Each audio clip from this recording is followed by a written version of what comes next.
Louder with Crowder Studios. Protected exclusively by Walther. And Hopper. Nosotros somos Muslim. No los mariconas. YouTube heroes. ¡Hijo de putas!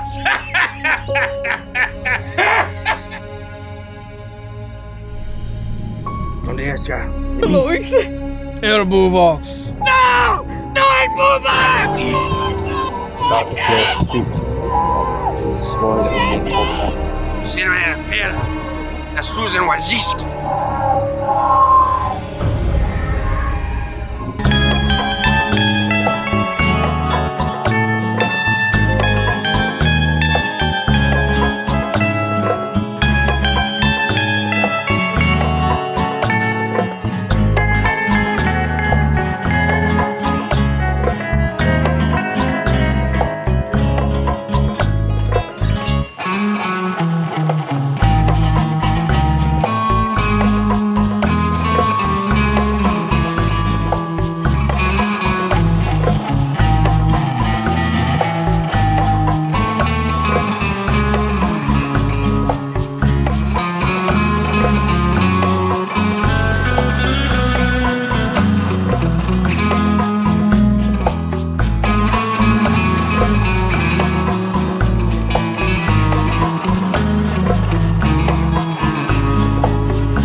El abogado mixto.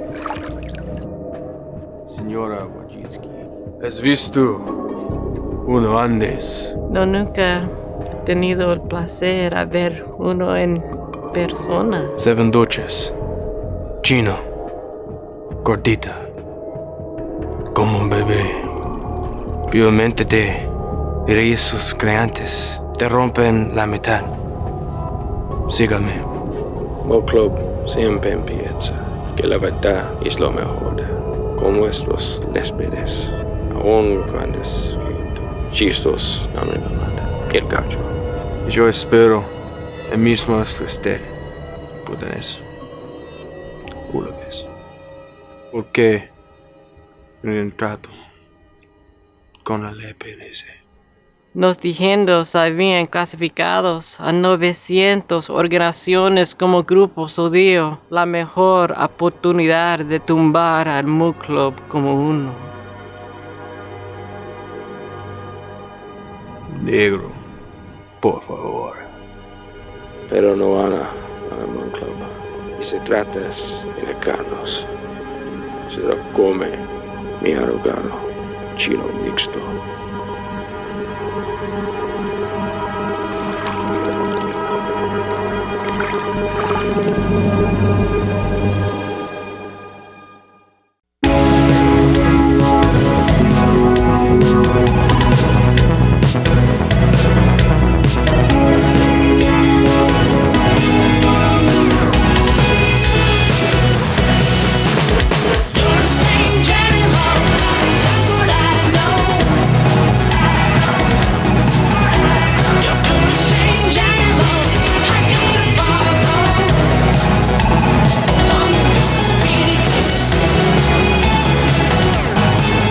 That's called The Third Chair is Too Cool for School right now.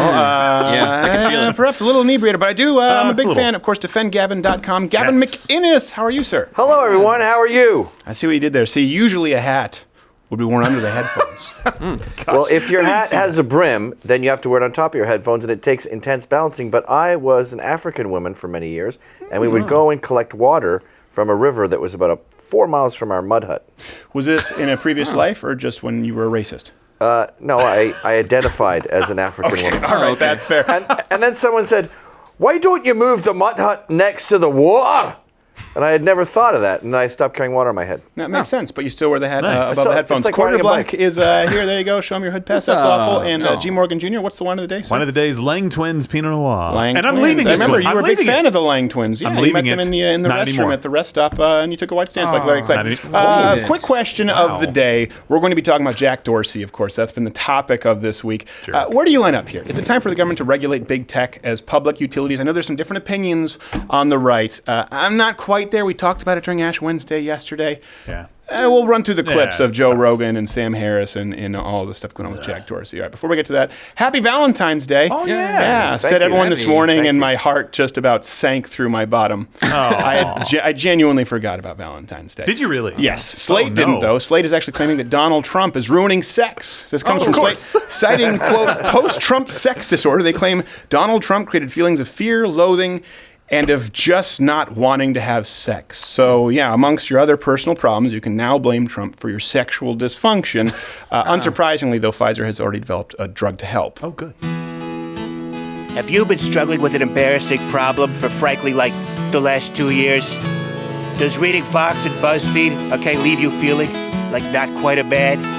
Do President Trump's witty tweets leave your dick soft? Then frankly, Trump Alice, is for you. Trump Alice. Do not use Trump Alice during historic job growth. Trump Alice is not covered by Obamacare. Trump Alice may not be effective if you're vegan, drive an electric car, or live in San Francisco. Erections from Trump Alice may last 4 years. Should your erection last a second term, consult your physician, though there's pretty much nothing you can do. Trump Alice. Not for Mexicans. It almost seems like he's not the person who should be narrating Oh my gosh, that. that's It terrible. almost Yeah, seems I like a wouldn't do that. conflict of interest. I there. agree with everything you've been saying, by the way. Jokes are my reality now. Yeah. Like, my sex life Yeah. has been hurt by Trump. My wife doesn't like Trump. And I think I don't think Mexicans have a problem with erectile dysfunction. Oh, That's I don't true know. because there are so many of them. But Statistics that also are is because a lying. lot of them are Catholic. Also, we should note that your wife doesn't like Trump because you do refer to your small member as Trump. That's the nickname. Oh, yeah. People need to be let in on that. In international news, there was an explosion in a German chocolate factory. Oh. Yeah. The Don't- firefighters closed off what were you about to say? Don't do that. You sounded like Bill Superfoot Wallace in the first UFC. Did you hear when he was commentating? He goes, and with fighting. Oh, God, that guy just lost This his is tooth. literally his face. He goes, Did you really do that? on air. I swear to watched you. it. Google Bill Superfoot Wallace. And it wasn't, awesome. the fights hadn't even started. I think that Brian right Kilmeade now. was there. He goes, hey, Just like like this chocolate. look of horror on his face where he knows he's been immediately laid off. German chocolate factory exploded. This comes from NBC News. The firefighters closed off the street and shoveled the chocolate about 108 square feet. I'm surprised they don't use meters here. To one side before a specialist cleaning company cleaned the road. Unfortunately, that specialty cleaning company turned out to be a refugee rape gang led by none other than the notorious Augustus Muhammad Gloop. Yeah, that was sad to find. Look at the monster you created, Wait, is that Osama bin real? Waka. Look at the monster you have created. my This is gosh. unnecessary. I don't feel good about bringing Gene Wilder into this. No. hurts. I She's was a national never treasure. in the Nation of Islam. You're lying. No, never. That's a sad waste of chocolate right there, especially on Valentine's Day. It's a Come sad- on. and it's a yeah. sad waste of a good Gene Wilder impression. Let's It be is, honest. yeah, This that's is not true. when I wanted to take that out. Should save it. Turning to the 2020 race because that interests Gavin. I know. Oh, Ooh. the hat's gone. His oh, it's sex next- will get next better one. if Trump loses. Apparently, That's true. Do you find yourself conflicted? What do you mean? Well, When it comes to sex, there's no conflict. I'll no take it anywhere, in any way, shape, or form. yeah, but you said so you're. Cory Booker can count on your vote. Oh, Is that what we're- whoa! That's a bit too far. What am I conflicted about? Trump? Well, no, because you said your sex life was harmed by Trump. Yes. No. I don't masturbate. So How does that? What the? sex is I can see the happening. connection. Sex is happening. Right. It's almost like, sorry. Like, as I walk towards her, I'm like, sorry. I don't want to either. You signed on for this ride. You knew what you were We're getting. both involuntary here. You mentioned that you had Gary Wilson on your show, and he talked about that. Guys who weren't using pornography were chasing their wives around, and most wives like it. Yeah. Fortunately, not Well, yours. if your Sorry. wife, if you masturbate and you watch porn and your wife puts you in the doghouse, you're like, fine, I'll set up in the doghouse. Yeah. But when she cuts off the spigot and there's no other option, it sucks to be in the doghouse. Sounds like she has a lot of control over you. Turning to the 2020 race, Cory Booker, speaking of which, he claimed that our planet simply can't sustain people eating meat. No, it can't. This is what he said, the vegan presidential candidate. Those are words that I never thought I would say. Can you imagine Right, telling yeah. that to Taft? Is he a vegan? So sad. Concerned about meat awesome. consumption, he warned that the greenhouse gases produced by the industry are, quote, not practical. And unfortunately, this led to the decline in stock prices for dairy futures, Tyson Foods, and the swift execution of all participating dancers at New Jersey's beefcakes. Yeah, so unintended consequences. Yeah, that's the wrong beef, I think. Yeah, So- I don't think it's the wrong beef. Well- it's just a different flavor of beef. Okay, I'm going to say no to that one. You had a point here there, Gavin. I believe so.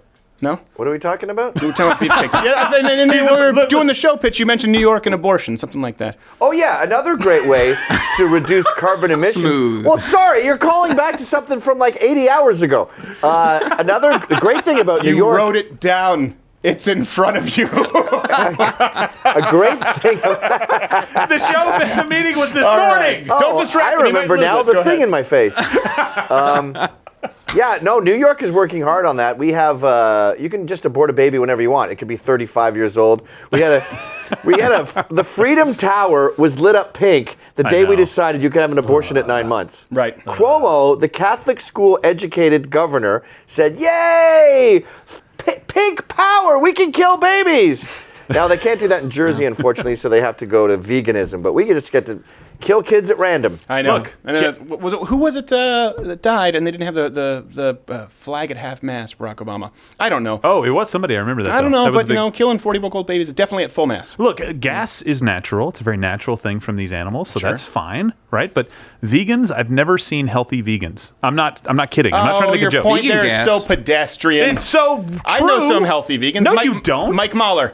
He's not healthy. He's very healthy. He's only healthy when you see him. No, he's sick that's every not- other day. I don't know. I follow his Instagram, and I think you're lying. Oh, well, fine. There's a lot of unhealthy non-vegans when you go to Walmart. Oh, of course. Yes, that's true. The people of Walmart. Please don't get me thinking of that song again. Or the studio. You find a lot of unhealthy non-vegans true. as well. So you're not gonna go that far. Here's something that's pretty troubling. A mother in the UK was arrested after dead-naming a tranny on Twitter. Dead-naming, by the way, means misgendering. Yeah. But that's the term now, dead-naming. So they make it sound more sinister. It's like, what are you talking about? Are you talking about killing a 9-month-old? No, we're pro-choice. Oh, you mean that I use the scientifically proper pronoun? Dead-naming! Isn't that it's like calling Bruce Jenner? That's dead naming?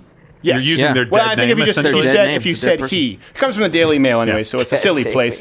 Claiming harassment and malicious communications, police arrested her, this mom, in front of her children, and they held her for 7 hours. Wow. To be fair to the police, they did find these friendly refugees to babysit, so it wasn't all bad. Nice. Well, those guys look good. Yeah. It's convenient. Yeah, this is the country, by the way, that probably sacrificed more than almost anybody during World War II to make sure that we fought the exact forces that are taking them over. And now it's literally 1984 all over again. I mean, the book is becoming true reality, and we can watch it. This sucks. They call it dead naming, and they go, "You've killed me by getting my gender wrong." And then you look at the person, you go, "You look like my dad with a girl drawn on your face." Yes. And let's be Sorry. honest. Let's be honest. There was a 42% chance you're going to do it anyway. Yeah.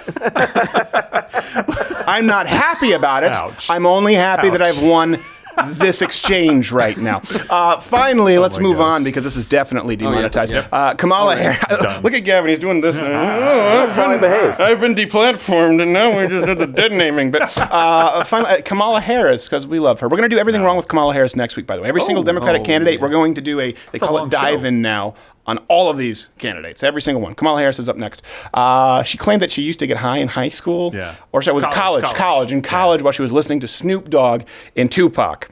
Wow. Reason pointed this out. Here's the problem. Harris graduated from college and law school in the late 80s. Snoop and Pac didn't actually debut until the early 90s. And you were mentioning this, too, earlier, that Tupac at this point was in New Orleans. Tupac was a very effeminate drama club kid in New Orleans, and he was really big into dance. He loved to dance. Really? Okay. Yeah, and then he did So he the was movie. Ethel Merman. He did the movie. He was. He had more in common with Ethel Merman. I see no changes. Clang, clang, clang with the trolley. Yes. And then he did Juice, and he played a thug, and people went, "You know what? I kind of like the thug guy." And he's like, "Okay, from now on, I'm a gangster." I'm gonna get tattoos. So he basically just took the role and played it out. Yeah. Right? Lots of guys Well, like it. De he ended up- Niro was a drama club kid till he was in Mean Streets, and he's like, no, I'm a tough guy. Yeah, I'm a tough guy. Yeah, that's exactly what we've talked. That's all the superheroes as well. People are like, do you think actors take steroids? Well, imagine all of your drama club nerds and make them Superman. So some people say that she was caught in a lie, by the way, just trying to pander to the urban audience. Others believe she might have been confused with one of the spec scripts to which she's recently been attached, actually, specifically regarding time travel, which brings us to this week's 7+1. You forgot the one in the chamber. This week's 7+. Always forget the one in the chamber. By the way, look at this wonderful Walther PPK. Doesn't it look awesome? Isn't it beautiful? Yeah. It's It feels good, too. It's well, that was the one yesterday, I think. But this is a beautiful firearm, and it's back being made by Walther again. It's not being licensed. That's pretty cool. To those hacks at Smith & Wesson. So this week's 7+1 is upcoming time traveling film project starring Kamala Harris. Yeah. Oh, so that's very apparently nice. because Snoop and Peggy. So number 7, Back to the Future. Liar. Yeah, that's one that seems to be. Gavin, it's right in front of you in case you want to take number 6. Oh, I like number 6. I've actually seen it. It's Kamala and Ted's bogus pandering adventure. That is. Yeah, there we go. Okay. Were you running out of breath? You sounded like the killer in Mindhunters. I had a pube in my throat. Okay, I apologize. It's your beard, don't worry. Number 5, Totally Inaccurate Recall. That's one that seems to be.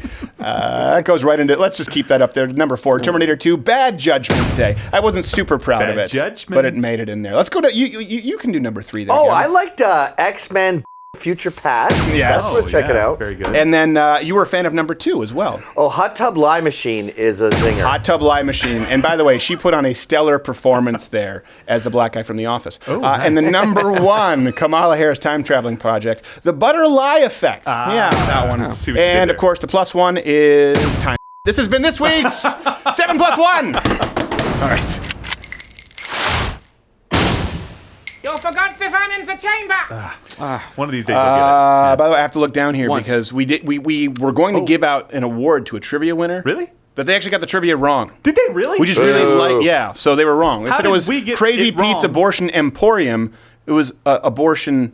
I don't even know what it was. Crazy Pete's Abortion Barn. That's right. I don't even know. They called it Emporium. It was the Stem Cell Emporium, which was a different. They were mixing different areas of Crazy Pete. Somebody out there got real close. So the winner, though, is William J. Boston at WillBoss88. Show him you love him, who correctly answered that Clint Howard played YouTube CEO Susan Wojcicki. Oh, very nice. He got that right. I just had a hiccup. You I got to just watch had a really bad lot of hiccup. episodes. Oh no, the hat's back. The hat's back.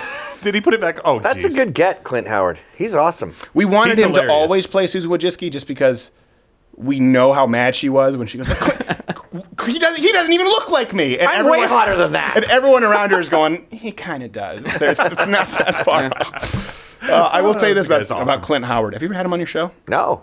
He's what you would expect Clint Howard to be. Yeah. He did our show from his hot tub naked one time. And he drops his phone, and we see just a little bit of that kind of fold above the pecker, and it goes right into the water, like it was a sketch. But this actually happened. He calls back, guys, I'm really sorry. I'm using my iPad now. And he's in this cringe terry cloth robe. And did it ruin his iPhone? It did. Yeah. It That's did ruin great. his iPhone. That's so funny. And here's the one thing I will say about Clint Howard, and it's completely unrelated. He was I thought, oh my gosh, when he was doing Susan Wojcicki. Maybe we should tell this after the show because I feel like this is inside baseball. That people should, join Mud Club if they want to actually hear all of these stories. Yeah. But he took so many takes. He'd be like, "Now, am I saying, don't be such a Ebenezer to Ebenezer YouTube? Or am I saying like, don't be such a?" And he'd do like 50 takes, and I was going, "This is going to be terrible." And then when we watched the rushes, we were going, "This guy is unbelievable. He knows exactly how he appears on camera, where his body moves through space. Every single take was gold." That's awesome. Isn't 90% of the joke that he's remarkably unattractive? Some would say. Like so, Steve Buscemi? he's a good friend of the show there. Way to go. But Yeah. I don't think he thinks he's hot. No, I think you're correct. What was it? He I played don't a think I'm hot. No, he he thinks played he's a hot. monster in a film one time. He played the bad, and they tossed on an eye patch. They're like, "Are you sure I don't need any prosthetics, or it feels kind of you're good." He has like a catalog of 300 films. All right, okay. Wow. So the dive-in segment here again. The question of the day: what do you think about social media? If they need to be regulated as public utilities? Nigel Farage said that last time he was on. Jordan Peterson said that. This brings us to the topic right now. Jack Dorsey, of course, has been appearing all across new media. I don't think we should call it new media anymore. Just media. Good but media. Specifically podcasts. Joe Rogan, Sam Harris, to talk about the companies policies as well as free speech. So the problem here is that Dorsey continually, in my opinion, deceives people about Twitter's real policies while dodging questions and criticism. I think a couple things that are important. Jack Dorsey says that he doesn't want echo. That's what he says. He doesn't want echo chambers. But it's important to delineate the difference between, I agree, I think all of us would agree that targeted harassment, targeted libel, something that could result in doxing, physical harm, that has no role on social media because it's a crime in real life, by the way. Yeah. But that's not the same as an echo chamber. And watch him talk about echo chambers here on, I think this is Joe Rogan. Yeah. We do incentivize a lot of echo chambers because we don't make it easy for people to. Sounds like he's saying he emphasized, but follow he sounds slightly topics. Shamed. Okay. So he feels shame. If I followed a bunch of accounts that, like Boris Johnson, who was constantly giving me information about reasons to leave. Talking about Brexit. Yeah. I would probably only see that perspective. Nigel Farage. If you made a mistake, you would probably only see one perspective. A lot of folks just will not follow accounts that have a completely different perspective or a different influence. But he's turned the whole thing into a bubble. Hopefully journalists do. But most people won't do that work. Yeah, no, I think you're right. And here you kind of see the solution there where it's about, he was looking at Garrett, like, why is Garrett doing this just so I know how short the clip is? Gavin is it's because you can't see outside the brim of your hat. Notice the solution here is always to try and engineer people. It's like, well, people don't follow people with opposing viewpoints. By the way, we always encourage you to. We always encourage you to read Huffington Post and Salon and go watch Fox every single day. We tell you to go read the Green New Deal for yourself. So if people make the mistake of not doing that, that's on them. But I find it really interesting that he brings up Brexit. And he mentions that as an echo chamber. Here's what he's missing.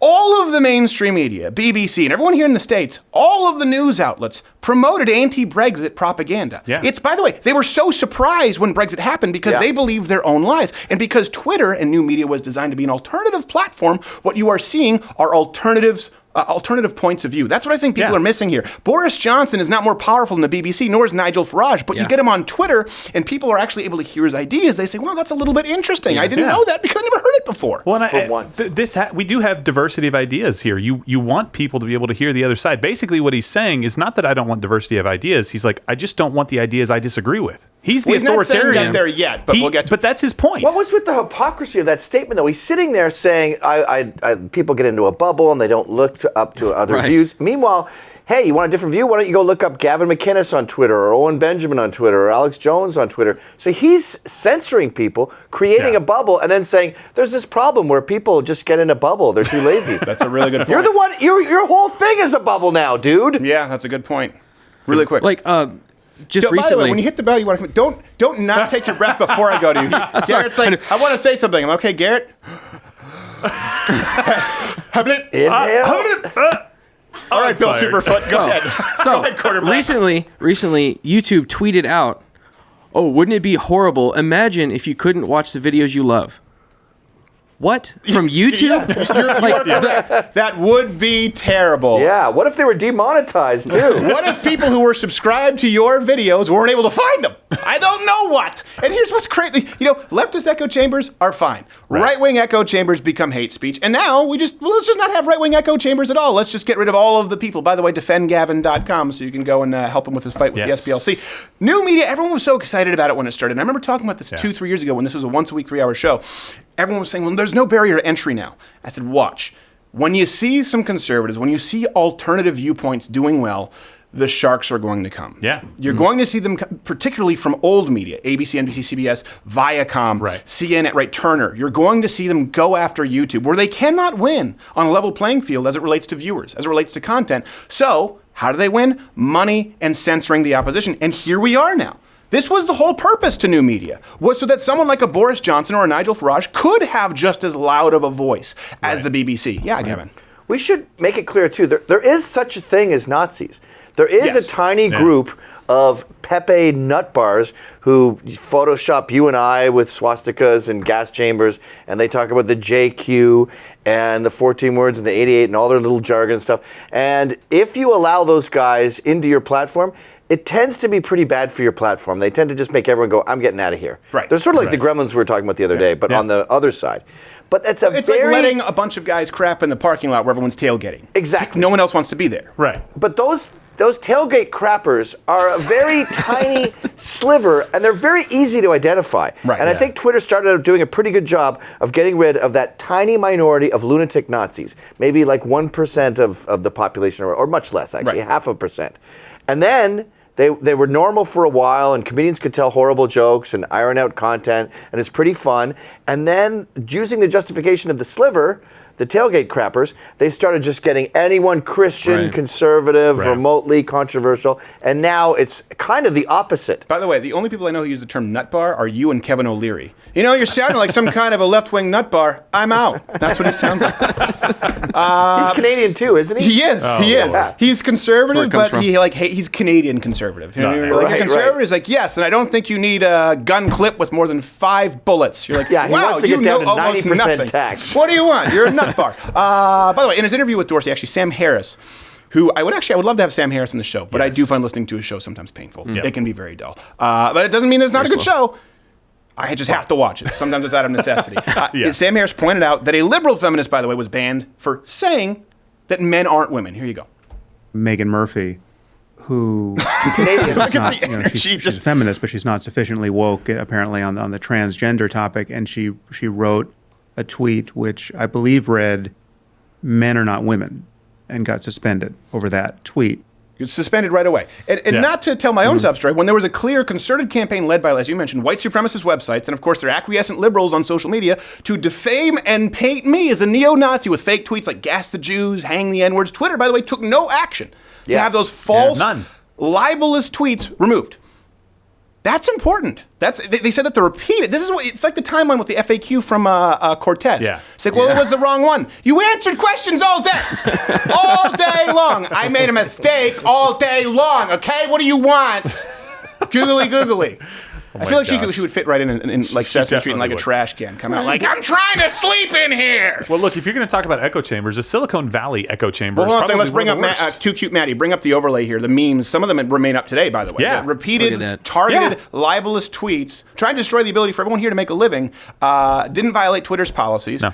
And by the way, I also tried to dox me. It just didn't work. And they're still up today. Go ahead. Yeah, well, no, I was going to kind of mention that too. Like, I understand if somebody wants to post something like that, like he said, that little sliver that's going to post something, as soon as you bring it up, it should be taken care of. That would be a level playing field, right? Hey, sorry, that's true. You're not that guy. We're going to pull it down. Right. But they live in the Silicon Valley echo chamber. That's their echo chamber. And they're like, well, I don't want this point. Like, I don't want a Brexit echo chamber or a conservative. Yeah. What do you think, Mark and Susan Wojcicki? Yeah, echo chambers as they hear themselves from everywhere. There's a consensus. Yeah. Well, they don't understand that when they call us white nationalists get pissed. And go, hey, we worked hard on this race thing. They're cucks. I hate that cuck. He's always cucking for shekels. He's a race-mixing Jew lover who hangs out with gays. I don't like that guy. And it's sort of like 9/11, too, where they go, 9/11 was an inside job. And the terrorists go, hey.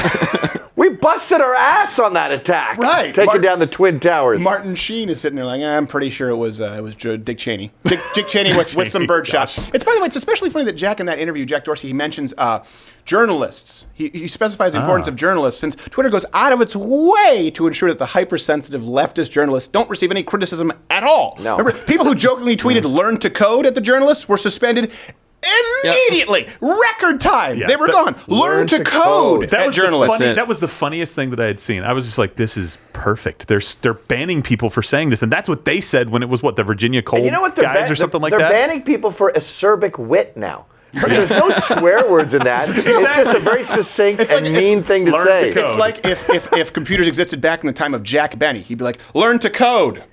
It's also good advice. They'd have better job security if they knew how to code. Is it about, Jack, please, we would love to have you on this program. And of course we would be fair. Is it about preventing right-wing ideas and or science from spreading, or is it about echo chambers? Let us know. I think another point that people really need to, at least it needs to be illuminated, is the reasons for the bans. Because Dorsey's been going around. And I want to know also, by the way, another question, How do you think the interviewers have treated him? I've heard a lot of people complain, saying that they thought he wasn't pressed enough by some of these podcasts, and then some people say that they think it's productive that he's on any podcast at all. I fall somewhere in the middle. I think it's productive if he's on a podcast, but not if he repeatedly lies and then switches those lies and said, just kidding, I had my fingers crossed, which we'll get to in a little bit. Apparently we went back to Jack Benny or I had my fingers crossed. I don't know what's happening. And nobody's calling him on it. I mean, it's kind of hard to call out the guy who is the gatekeeper, essentially, right? That's tough. But it's hard to call out people. Unless you're 60 Minutes, you're so happy to get a huge guest like that. I got to be honest. If I had Jack Dorsey, I would spend the interview kissing his ass. Really? Yeah. Yes. Probably physically, and then you would get fired. And then I might talk. Have you seen this video of Gavin kissing someone's ass? Like, oh yeah, it's Jack Dorsey. Jack. Again. On the cheeks. It has like 1 million plays. But if Somebody Photoshop that, please. We're so mentally obese these days, and we're so bad at conflict, that when you get a good guest and you hammer them, you have a back and forth, you'll never get a liberal again, you'll never get a famous person again. Right. So you have to sort of, it's like feeding a squirrel. You have to be like, thanks for coming on the show, Jack. Okay, you do your propaganda, and then I'll maybe cast aspersions after you leave. Bye.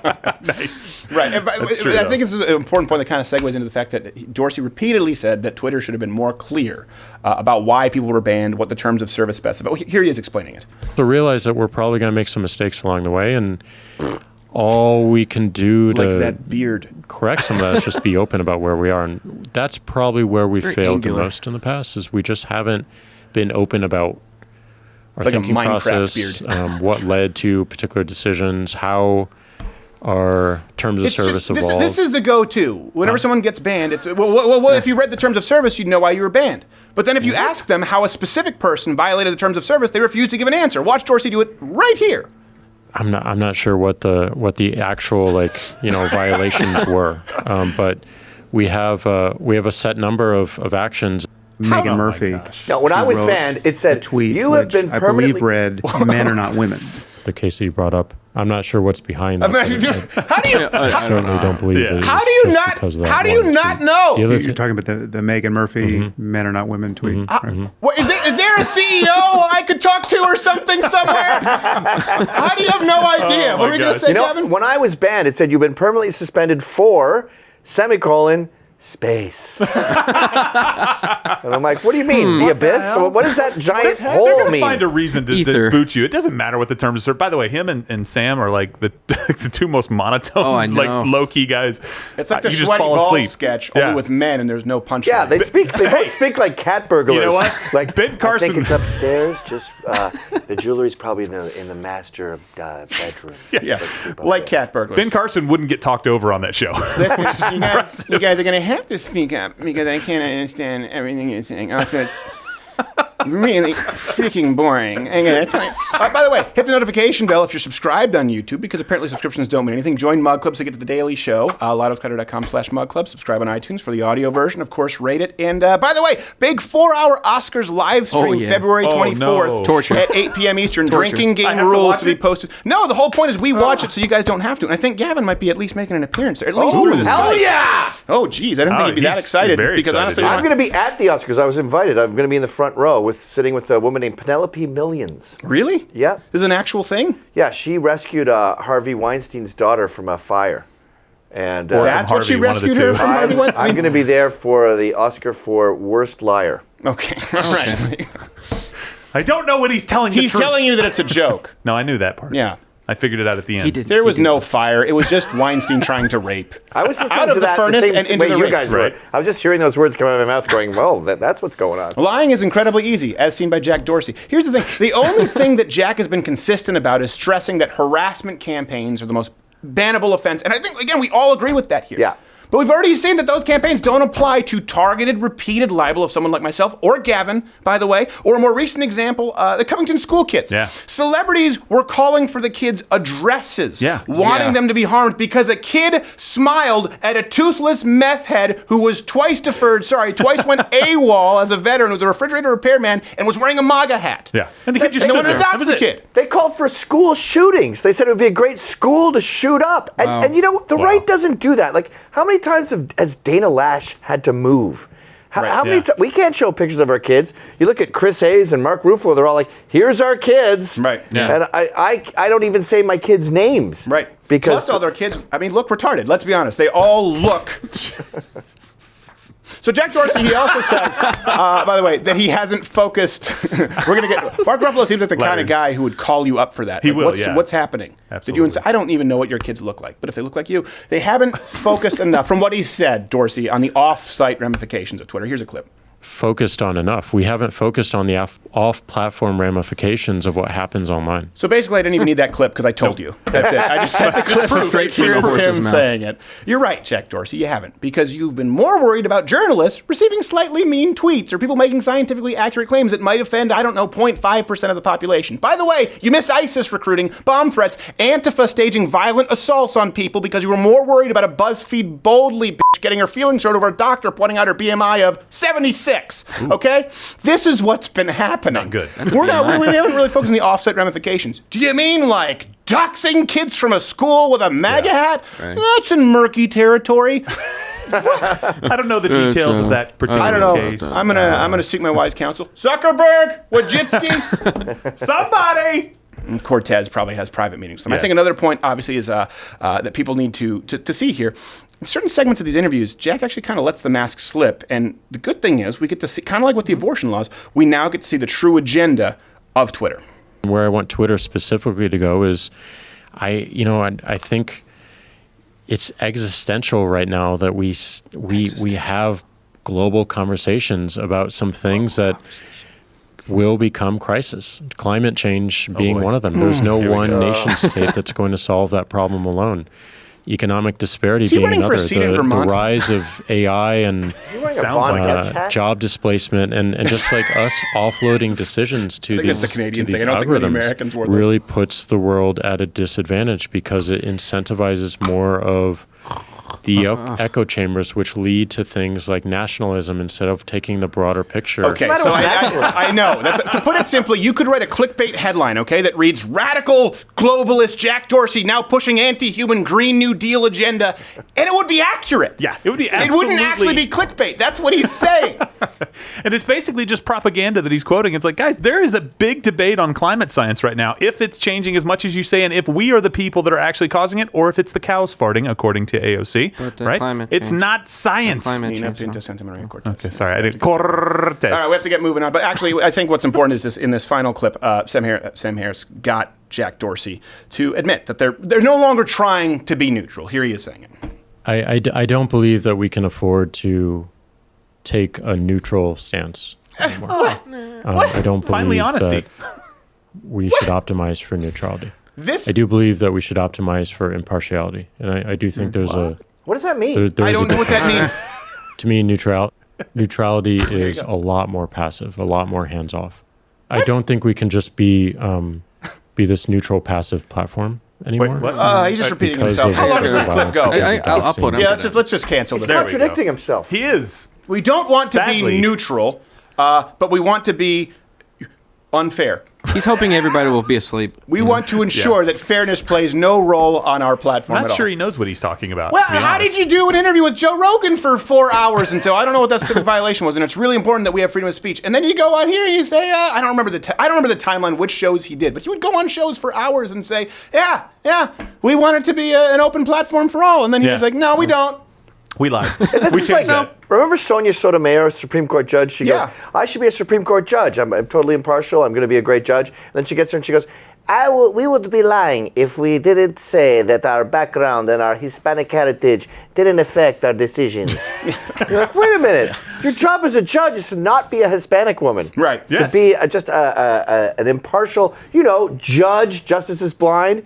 And then you have Jack Dorsey going, we are totally neutral here. We're just going to be impartial, let everyone make their own decisions. And we obviously can't be neutral about that. Yeah. So when we do that, it'll be with a left-wing bend. Right. I don't know. What do you think? What do you think? Zuckerberg, Wojcicki, Helen Thomas, send the Jews to Poland. What are you talking about? Ouch. Why are you here? Go ahead.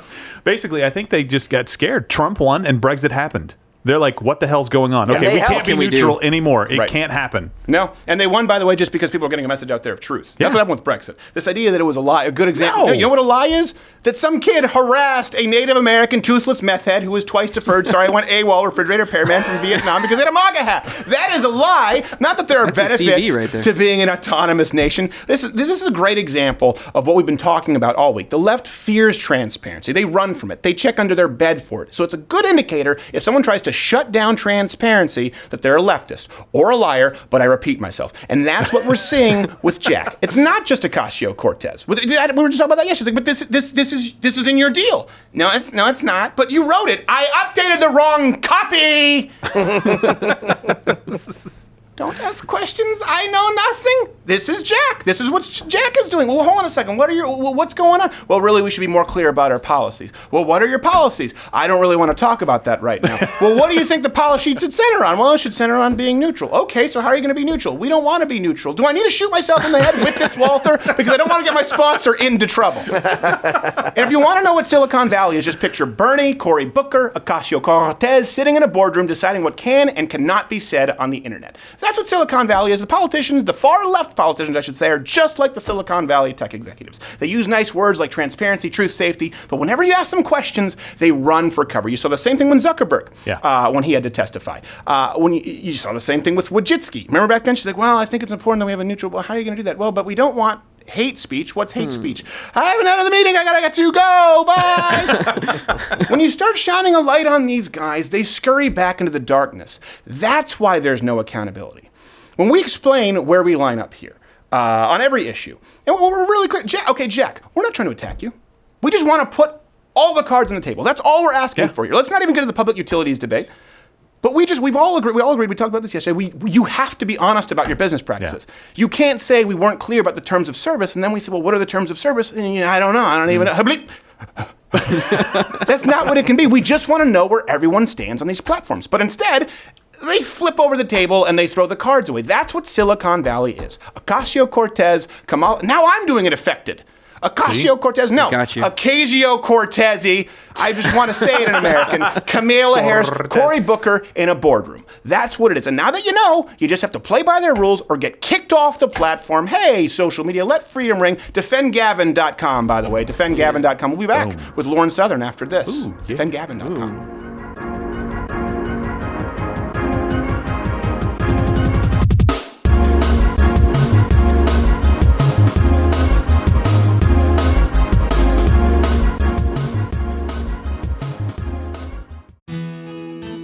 Okay, frankly, it will be erected.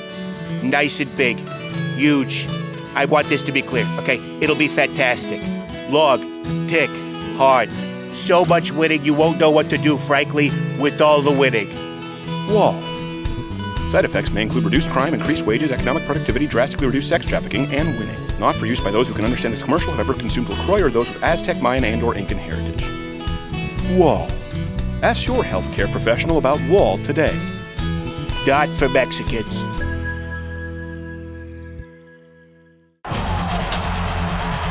Oh, this has been a really one-sided, if you'll excuse the pun, mugging. Since the opening bell when the tumbler infected the entire first row with AIDS.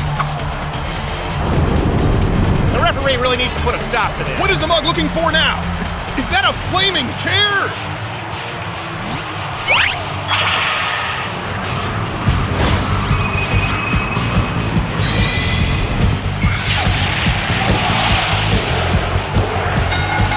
Do you have anything to say to YouTube, the current champion of the world? Deplatform this, bitch. As soon as I hit the room, you can hear me holler more club in this bitch. Let me hear you holler more club in this bitch. Let me hear you holler more club in this bitch. So who you gonna call on when you wanna have? You're an Eminem. There's no point in wondering where your pockets are. Tasting smooth, creamy milk. Chocolate center. You're an Eminem. It's alright. There's no sense in wondering where your pockets are. Chocolate melts in your mouth. Don't worry, they say I understand wondering what's in your pockets. Yeah. Not where your pockets are. I mean, if you're an Eminem. Seems to me you're high. you're Maybe Eminem. if you were Eminem, circa was it cocaine? Was it heroin? I don't know. He did something. I just wanted an excuse to show off. Actually, Barbell sent me these new chinos, which I don't usually wear. I always wear jeans. They're not a sponsor of the show, but That's man, true. they are That's comfortable odd. for a guy like me with a giant fat ass. Our next guest does not have a giant fat ass. She's very svelte. People like her. You can follow her on the Twitter at Lauren_Southern. Her website is laurensouthern.net. Just search her on YouTube and you will find her. She hasn't been banned yet. Her documentary Borderless actually has a new trailer out this week, I believe. Now you know who it is. Lauren Southern, thank you for being here. Thank you for having me. So there's so much that we were just talking during the break, and you said so much has happened. It's kind of tough to pick a moment. But I know you've been making the rounds for your speech that you gave at the EU recently.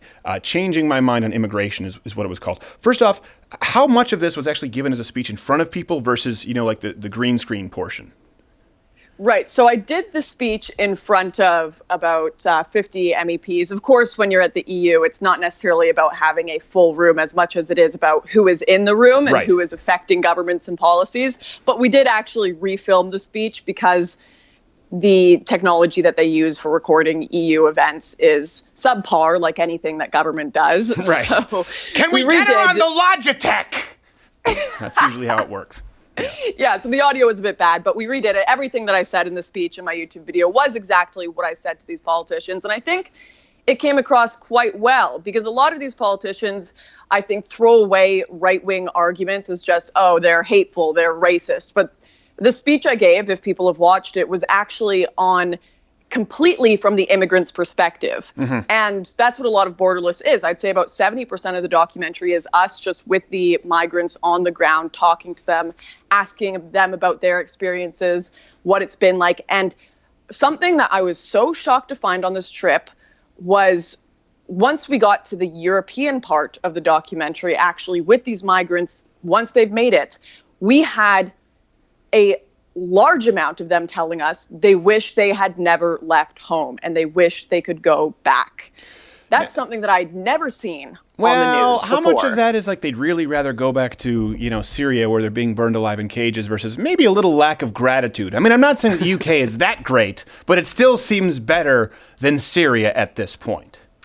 Well, this is the issue, is I probably only met about 10 Syrians, if that, during the entire trip. I thought they were all spent Syrian time- Christians. My world is topsy-turvy now, Lauren. Educate me, please. It was very confusing, yes. No, the majority of people coming right now, so we actually spent time on the Turkish side of the border, waiting along the coast, where it's just covered in just mess, clothing everywhere, dinghies, vests, like the evidence of the migration is insane. And we spent time hiding from gendarme helicopters above us, so the Turkish police, under trees with all of these migrants. And every single one of them with us there, waiting for the boats to come to take them to Greece, was from Afghanistan. Once we got to the Greek side, most of the people in the camps were from, like I said, I met about 10 people from Syria. Right. The majority of them were from other places in the Middle East. Certainly Morocco, point Libya, they're all remains, though, sub-Saharan African. I would think that still London would be nicer than most of Afghanistan, but I don't know. Well, here's the issue, is because they don't want to be deported, human traffickers will tell them, throw your passport out, burn your passport. So they get to Europe. They have no ID. They don't really want to be identified because they're not actually refugees, a lot of them, or maybe they have criminal backgrounds. So they can't really apply for asylum. They can't really get jobs or work. Think about how long it takes to get an actual immigrant visa. It can take 5-6 years. Right. So imagine how much longer it takes for people who have burnt their passports, have no ID, and have no way of proving who they are or where they've come from. So they just end up living under bridges. They effectively can't do anything. They can't live anywhere. They can't buy a house. They can't work. And they're sitting there thinking, why did Angela Merkel tell us refugees welcome? Why did the media tell us we should all come here? Why are these traffickers promising us paradise? Why am I living under a bridge? So they're blaming this on the right-wing trolls on Twitter, but their policies are creating actual bridge trolls. Yes. Effectively. Yes, effectively. And that's the thing. A lot of these liberals think that compassion is just a one-time thing. They show up with these crocheted blankets, these refugees welcome signs. They change their profile picture to say #refugees welcome. But where are they when these people are starving under bridges? Right. Where are they when these people are completely packed in camps and can't be processed? It would have been so much better to just be honest with them and tell them, you know what? the European dream is a dream still for the European people. We've got lots of problems. You're probably not going to be processed for a while. If you're not a refugee, there's a good chance you're never going to be able to live anywhere or get a job or be processed. If we were just honest with these people, a lot of these issues, a lot of this issue with migration and human trafficking could be solved. And even better, we would have more money and resources to help legitimate refugees if we weren't inviting the world. Right. And I think it's a very important point that you make. And I do want to say, I know there was a man named, I think, Mohammed, who asked you a question, who talked about how he was concerned that this would be another right-wing hit piece.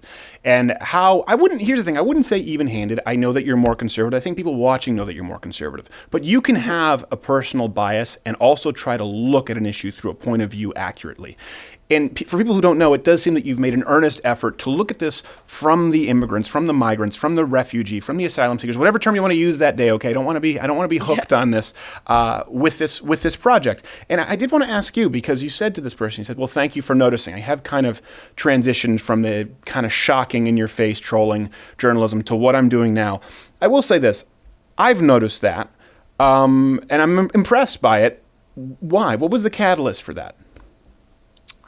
Well, I think that there was a place for the shocking conversations, just saying like feminism is cancer, just to get yourselves out there, because there was no real right-wing conversation going on before the Trump era for the anti-feminist stuff, for the anti-socialism stuff. And we kind of needed to just bring ourselves into the conversation at all, because we had been completely excommunicated from the media, excommunicated from classroom discussions. And we just said, well, let's shock them. Let's shock them to get ourselves into the conversation. Now we've kind of got a foot in the door in popular culture. Young people are watching conservative media more and more. You've got PewDiePie, H3H3, all of these big names finally talking about how insane the left has become. So there was a place for it then. But I think that the shock stuff has had the effect that it is going to have and convinced as many people as it's going to convince. And now we need to get back to some serious, hard evidence, statistics, long form stuff. I do think everyone has a different place. There's always going to be a place for that shock stuff. I still enjoy it. I still enjoy watching when people do it. But there's definitely an opening or vacuum for people to make documentaries and longer form conservative discussion. Because if we just get into the troll style stuff, then it's conservatism and right-wing ideology for young people isn't going to be taken too seriously. And there are people yearning for more than that. Right. Well, I think that's a good point. Now, I guess my question is why did you, since you say there's a place for both, and I agree with you, why did you feel personally led to moving on to kind of this chapter? Because it is different, and it's obviously, I do think it's productive, and I agree with you, there's a place for both, but you've decided that for yourself, this is what you want to do. Is there a specific reason that you said, for me, this is my priority now? Honestly, I have never been a professor of anything. I'm not an expert. I'm 23 years old. I'm not going to pretend I know everything. So for the things that I do know and the things that I could speak on, I have given my opinion. Yeah. I've said my thoughts on feminism. I've said my thoughts on immigration, socialism, whatever it may be. I've given my opinion. And I realized that the only way I could continue doing YouTube is if I were just repeating myself for the sake of having a YouTube career. And I didn't want to do that. Like talking into a camera in a car, owning libs. Isn't it funny that people who claim they're intolerant they're intolerant? Did you know free speech is good, right? Like I've said it. I've made my point. And if I want to actually do something that I feel is contributing and I don't feel like I'm just doing for the sake of having a career, because this was never, when I started, this was never about making a career out of this. I wasn't getting paid to make videos initially. It wasn't a job for me. Right. I just actually believed in it. Mm-hmm. So if I wanted to still do something that I believed in, well, I was going to have to dive a little deeper and go on the ground. And because I'm not an expert, the thing that I can offer is I can go on the ground, and I'm crazy enough to go and actually see these things for myself and bring back some of the footage. But you're a little more mature. You're a little more mature now in that you bring security with you. Remember last time I spoke with you, you said, Lauren, don't do this without serious security. Because at one point we had some conversations. You're like, no, I'll be fine. I'm like, no, listen. It's cute when you're young. Once I became a husband, I realized, like, no, I'm not going to do this and just run the risk. And we don't want to see you get hurt. But I really appreciate you saying that, because What you're basically talking about doing here, correct me if I'm wrong, is learning with the audience and learning hopefully accurately and earnestly. Now, picture this. You've never done any of this, never done any of the fundraising, never worked for any other company, never worked a real job in your life. Obviously, you've done all those things. But picture if you hadn't and you're a congresswoman, that's Cortez. Cortez was in that phase where she thought she knew everything, and she now runs a portion of our government. That's what's scary. So I hope people tear a page from your book. And you know what? That's a stressful thing personally as well. Like, I guarantee Cortez wakes up and is aware of that at times. Because if you keep up a facade of knowing everything and pretending you know everything and you don't, that is personally and mentally just really, really difficult, because you'll never actually live up to that standard. So I wonder if Cortez wakes up in the morning thinking, damn, I have to put on this mask and keep this act up. Right. It's like, I can't make enough sex on the beaches. My bartending school didn't help me at all. I don't know how to balance a budget unless it's a lime wedge in someone's navel cavity. Let me ask you this. You say we'd have more resources. Going back to borderless, there's a transition. You say we'd have more resources to fix this problem. Do you offer a solution, or do you have some ideas as to how we could solve the problem? Because I know everyone thinks they're compassionate, but like you said, once the dust settles, those compassionate people, and we're all compassionate, but I mean the compassionate leftists, disappear. How do you think we could handle this in a way that would be even-handed or effective or best use of funds? The thing I'm becoming increasingly more aware of is that there are no solutions, there are only trade-offs. There are better options than others, but in this case, I would say it is the most compassionate thing to everyone involved to be honest about what is going on. Because right now, the only people that are benefiting from us telling migrants, come to Europe, you've got a place here, open borders, look at all these migrants, they're playing on the Olympic teams, they're going to the Vatican with the Pope, they're shaking Merkel's hand, they're shaking Trudeau's hand, look at the life they get to live. And then that's not reality. The only people who benefit from that are human traffickers who, like, I hope people realize. How big of an industry is that, by the way? I know you've talked about this. Yeah. So when we were in Morocco, we spoke to people about how much it costs. It costs about 2,000 euros, 1,000 to 2,000 euros to cross the small areas to the Greek islands. And then from Morocco, it's 2,000 to 5,000 euros. And they're shoving like 50 people on one of these boats. And they're sending out tons of boats every single day. So think about how much money these people are making per month. They're making millions and millions and millions of dollars through this. So of course they love the media. They love when they say refugees welcome. They love when they say come here, and as soon as you touch European land in the Schengen zone, you can shop around for your welfare country of your choice. Yeah. And when you talk to these people in the mountains of Morocco, they genuinely believe. They're like, when I get to London, I'm going to be a rapper. I'm going to be a football star.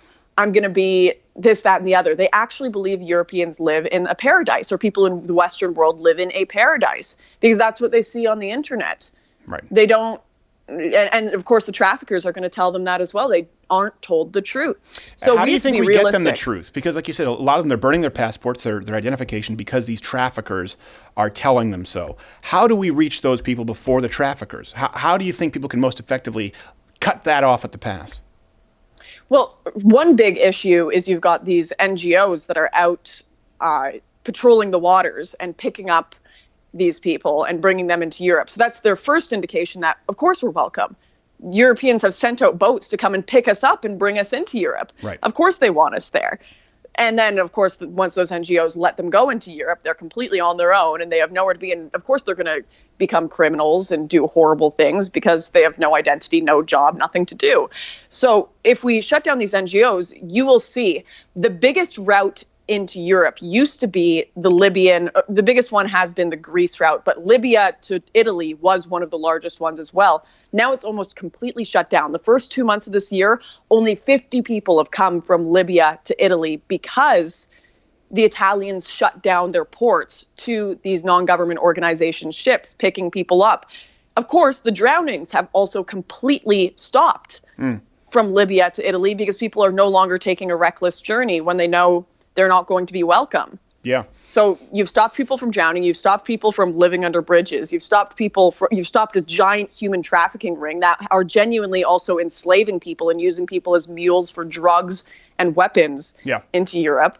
So I'd say if you shut down a lot of these NGO boats, and the incentives to come. That's a good start. And I would imagine that there are several other solutions and trade-offs at least offered in the film borderless. People can see that trailer on your YouTube channel this week. You know, it's not all too dissimilar for what's happening here in the southern border in the United States. I don't know if you watched the State of the Union address, but when President Trump mentioned the sex trafficking, all the women who were wearing white for women's rights, you know, Cortez, she was sitting until she looked and everyone was standing up clapping like, I guess I don't hate Donald Trump that much. I'll get up but won't clap for being anti-sex trafficking. I'm sitting there going, you're wearing white for women's rights. We should all be on board with if nothing else, if you're even the biggest libertarian on the planet where you think heroin should be legal, great. You still probably have to be against sex trafficking against one's will because it's not even willing prostitution. And Cortez, and I don't know who else wearing white. They would look like it was the Bee Gees album. They didn't stand up. All right, Lauren, where's the best place for people to find you and see more info on this documentary? Everything will be posted on my Twitter at Lauren_Southern, and there will be a new trailer up this week, so stay tuned there. All right, trailer, not a teaser. That means it's more substantive. No, this one is a proper trailer. It's got some meat to it. This is a proper trailer, and LaurenSouthern.net. Hopefully Jack Dorsey doesn't ban you. Lauren, thank you so much for being here.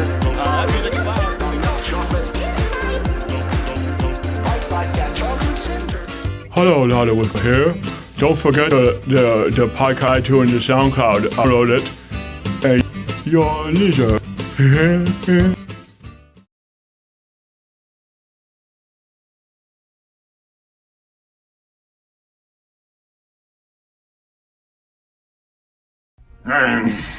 Nick Nolte here for the Rosa Parks story for your consideration. Telling you to tune into the Lotto with Crowder Oscar live stream party on February 24th. And I know what you're thinking. No, that's a Sunday. It's gonna be a 4-hour live stream. You better tune in, you gutless son of a bitch. You gutless sons of bitch.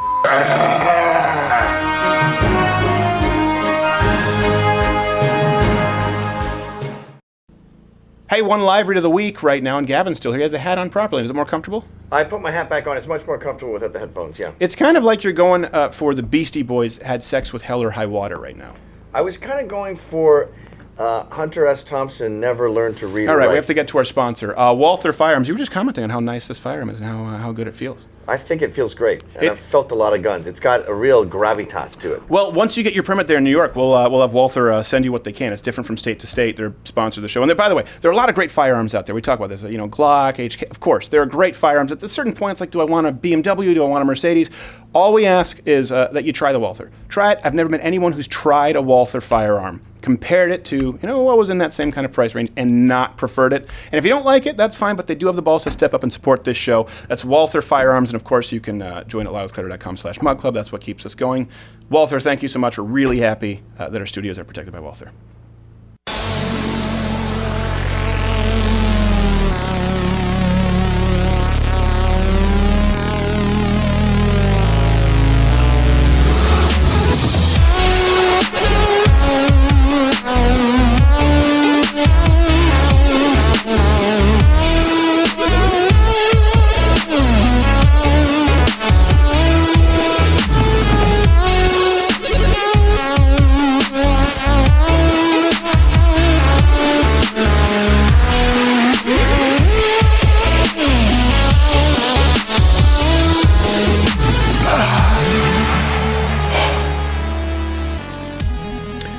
Couple of things. That's the last time I let Johnny Boy clean my pipes. He put in the stem upside down, so it makes a horrible snorkel.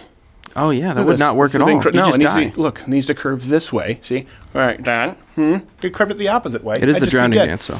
It is the drowning dance. I don't know when that started exactly. Also, defendgavin.com. Thank you so much to Gavin McInnes. Let us know what you think, how much you enjoyed Gavin in Third Chair. We have a bunch of people, obviously, who come in Third Chair. I think we have Pantelis next week. Pantelis? I think it's next week or maybe I don't know. After. But he's coming in. Sooner or later, we're going to have some kind of more permanent people. We're just trying. And then sometimes people come in Third Chair. We've had some big names who then get in trouble and can't come back, even though we love them. There was something else that I was going to say. I can't. Oh. Next week is a big hidden camera video going up Tuesday. Potentially, I don't know. You know, we don't know what footage exactly that we have because we have about 4 or 5 different hidden cameras. Still going through it. But I know what we do have at least on audio, and it's it's something that we didn't expect. So that's a big video on Tuesday. We'll probably do a show Monday, not entirely sure. And of course, Wednesday, Thursday, and we're going to have some new Change My Minds coming up. I want to kind of warn people before, usually these closing segments are I guess, uplifting or helpful. It was branded by some fans, Crowder Closes, and so now we use that on YouTube. Thank you for the idea. But I want to warn anyone there who is having a good time. I don't want to ruin your day. This one is a little bit sad, hopefully helpful. So, if you need to grab some time or come back to this later, 3, 2, there you go, spoiler alert. I know I talked about this on social media this week, that Hopper, of course, who you know, and Hopper, he's been on the show quite a bit, was diagnosed with cancer, lymphoma cancer. So it's been a very hard week for us. It is, listen, here's the thing. I've debated I've gone back and forth whether I should even talk about this, because we don't know. He could live a longer time. He's a 10-year-old dog, and he may not. Depends on how he responds to treatment, depends on how aggressive it is. And it was a real roller coaster ride, because we got this on Friday, this news. And then we went to the oncologist, and they said, hey, we actually don't think that's what it is. And so we felt so good, like a weight was lifted. And then we found out yesterday that is what it was. And they said maybe it's not the fast-moving cancer, and it is the fast-moving lymphoma cancer. And I know it's always a cop-out where people try to talk about it, and I just want to talk about things so people don't feel alone. But I do know with millions of listeners out there, people are tuning in. There are probably people going through a similar situation. I want to be clear about something here. I know that a man for whom the hardest thing they've ever experienced is their dog with cancer has lived a charmed life. It's not lost on me, okay? I want to make sure that I understand that. I'm not equivocating losing a dog. And by the way, he may not. We don't know what's going to happen. We don't know how long he's going to be here. But I did feel that since he's been an active part of the show, that I owed it to you to talk about this now. And when it does happen, when he's not with us anymore, we're not going to do another closing segment on this. I wanted to talk about this now so that you didn't feel lied to, because I know that Hopper out there has 20, 30,000 followers on Twitter. We don't even know who runs that account. And by the way, whoever runs the Hopper accounts out there, obviously, when the final chapter is written, I'd appreciate if you just kind of close it down, because I don't want to have to look at that. So I understand that someone who's been through something like this saying it's the hardest thing that they've been through. They've lived a very charmed life. This has absolutely been the hardest thing that I've ever experienced. And I try to be as honest as I can with you. These last 2 years have been some of the hardest of my life. And this is the hardest thing I've been through. I've lost relatives. I've lost friends. I've had friends who were taken too young. I know this doesn't compare to losing children. My dad had melanoma, and I know it doesn't mean that I don't love my father more. It doesn't mean that I understand the value of human life is greater than a dog. That's not it. But Hopper is, outside of my wife, the living being on this earth that I gave more of myself to than any other person on this planet. My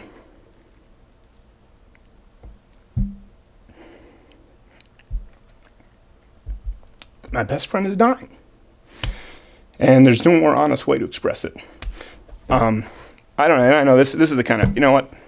It, I don't care. Someone will take that and turn it into a meme. Pussy. You know what? I'll walk away from this before I ever actually have to feel ashamed of the fact that I'm emotional over losing a good friend. And I know it'll be used against me. I know that'll turn into a meme.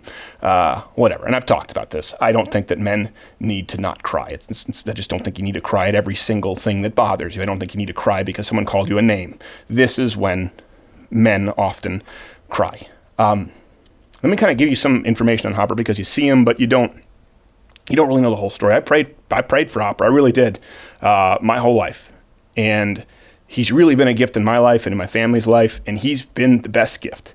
And I poured so much of myself. I never had a dog growing up, and I wanted one. I begged, I pleaded for one. I had all the dog books. I watched the dog shows on TV. I knew every breed. I knew all of the training methods, but I couldn't have one because I was raised in an apartment. And by the way, this is going to come back to something that's hopefully helpful for people out there. So you don't just need to shut it off because it's sad. There's a purpose to this. And I learned a lot this week. It's not that cheesy. This dog taught me more about, I think it's almost like this dog was rescuing me. It's not that. But I did learn a lot this week. Couldn't have a dog when I grew up because I was raised in an apartment. Little 3-bedroom on Reed Street in the South Shore of Montreal. You can run a search on that right now and see the silver spoon with which I was raised. Once I'd been married for a couple of years, I decided that I was going to fulfill a dream. And see, at this point in time, I should clarify, I had parted ways with Fox News. I'd sold some script rights. I was getting burnt out with stand-up. I was in Western Michigan, kind of floundering. I was depressed. I'm going to grab some water here real quick. So those who are listening terrestrially, sorry. It's just, my mouth was drier than usual. Keep it real, man. People say they're not actually keeping it real. I'd be crying if they were. I was depressed. And I've talked about this before. My wife didn't fully know how depressed I was because I'd be up before her in the morning and I'd be off to the gym before she left for work. And after the gym, I didn't know where I was headed. In my life, I didn't know where I was headed. I just knew that I had to keep moving. But I decided that it was the right time to fulfill a lifelong dream. I wanted my whole life. I wanted to have a dog. Again, I know it sounds silly, but when you're a kid and all you want is a dog and you cannot have a dog, it's a big deal. So around Christmas time, 6 years ago, I started looking on Pet Finder. And I actually became a volunteer at a local non-kill shelter, which required a certain level of training to even begin with. I had the books, I watched the training videos, and I was going to be the best dog owner ever. Hopper popped up on Pet Finder, and I remember the lady bringing him to our house, and he was so nuts that first time I met him with energy because he'd been in a crate for so long. And by the way, I want to make sure no one thinks that she was not abusing the dog. She ran a rescue with her best friend, and she lost her best friend to cancer. It's been this has been a crappy 2019. One of my wife's best friends just got diagnosed with pancreatic cancer, and obviously now it's been a rough few months, but I'm still grateful. It's a day above ground, and there are people who have it a whole lot worse. So people out there who have it worse, don't think that I'm comparing my plight to yours. This lady who ran the shelter, anyway, that's what I was talking about. She had a friend who ran it with her, and not a shelter, a rescue. So they ran it out of their house, but her friend died of cancer, and so she was overwhelmed. And she had to crate a lot of the dogs because not all dogs get along. And Hopper had always been a people dog. He's a super easy dog. I mean, you know this. Oh, yeah. As long as he's around his people. The reason he's not in here now, by the way, no, he's not dead. People who are like, where's Hopper? It's just because there are other people around right now. He'd rather be in the room where the most amount of people are. But he doesn't do well in a crate. So he came in the house and he was buzzing around like crazy. But he immediately rolled over, put his paw on me, and licked my face. But my wife and I remember we decided that we weren't just going to take the dog in our first meeting. We were going to talk about it. We were going to be disciplined, which I remember the rescue lady seemed really surprised. And I felt bad because she made a decent trip out to us. It was a little ways. She shouldn't have been so surprised. At that point, she was effectively bringing a fat, 3-legged, balding, alopecia dog with Lyme disease. She was like, we'll take it. But he wasn't always the Hopper that you see today. But I told her we'd give her an answer the following day. Like I said, this is hopefully going to tie back in. This is me taking time for me here. But we really had already decided. The next day we drove out, we meet this lady between our place and her place, took him in our old Explorer. Was it the Taurus? I don't know. He ripped the steering wheel off the Taurus when we took him to an outdoor shooting range. We parked a mile away, and he still heard it. He took the steering wheel off of our Taurus. I remember she told us that first night. She told us that we had to crate him. That no matter how much he wailed, no matter how much he complained, that just stick it through. You got to put him in the crate. Well, that night he howled. This dog howled. I came down the next morning to find the crate. It looked like the shark cage in Jaws after it had been torn apart by the real shark. They inserted documentary film footage in that. It was broken down. He'd thrown up. He'd pooped in there. And my wife and I were actually on our way to the Rite Aid for earplugs to prepare for the next night because, we got to stick this through. When we came back, we realized that we hadn't crated him. But he was just sleeping in his bed. Fine. So maybe he doesn't need it. So we went to church. Came back, was in his bed. Didn't so much as nibble a shoelace. We went to go see Captain America. I don't remember which one it was at that point. Came back, same. And we've never really had a problem with him ever since. We haven't had to crate him. He got into the trash every now and then. That's because my wife left a Slim Jim on the top of the trash at one point, and it was open, and so he just thought, the trash is a place I go for Slim Jims. I do. Why wouldn't you? If it's on the top, you just pull a Costanza. But it is funny because when I heard what the doctor said, I really could remember. It's one of those things people say your life flashes before your eyes, but when you're about to lose something really important, everything that's important about that person, that thing, floods every part of your brain. things that I didn't even know were in there, from how I used to sleep on my the bed next to my desk in our den back when we did the show, and it was in a den. He was right next to my desk every single day. He used to ram his head if the door was closed, just boom. You'd hear him crying. And I remembered serving him sardines on the old front porch and trying to eat them myself and almost throwing up. I remember teaching this to sit, to stay. And I remember taking them to run out by the old East Grand Rapids High School track, taking him up north for the first time. And particularly, I remember that second night, after the first night with the crate, I remember him just falling asleep in my wife's arms on the futon, like he'd known her his whole life. And he's done it ever since, every single night. And I had to be on a schedule for Hopper. I had to live for something else who was completely dependent on me. And that's why I think this is so hard, because he can't tell us, that he's in pain. That's what's so hard. You have to make a decision out of wanting to avoid cruelty, and sometimes you have to make a decision that is to end the life of someone or something you care so much about. But at this point, I remember it gave me a purpose. It made me more of an adult. And Hopper made me happy. He makes me really happy. And sometimes in life, you can picture flashpoint moments that cut deeper than you've ever felt in your life. In that moment, those words are burned into your memory, etched into the walls of your soul forever. And when we found the news, I remember my wife tearing up, and she said, I just wanted to bottle everything up about Hopper that there is and just carry it. She said that she just wanted to bottle up everything there was about Hopper and just carry it with her forever. And that's exactly how I feel.